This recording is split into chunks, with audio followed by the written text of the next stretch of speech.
Itadakimasu, kain. Maulan po kaya ang inano ko lang ay lugaw. Kain po tayo kasarap. Itadakimasu. Arroz caldo. Nag-arroz caldo po ako. Nilagyan ko ng manok. Nag-post po ako kayo na kung pansit o lugaw o niluto ko. Since maulan po kaya naglugaw na lang ako. Yan. Kain po tayo guys. Itadakimasu. Atsuy. Harap.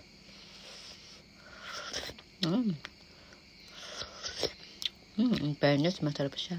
Lugaw talaga. Ito po ako lagi maglugaw ng ate. Tara, kain tayo guys. Tara. Atsuy.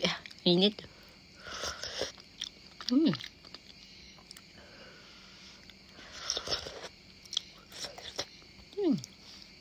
Ang init. Grabe. Oh shit. Mainit guys. Masarap. Thank you for watching.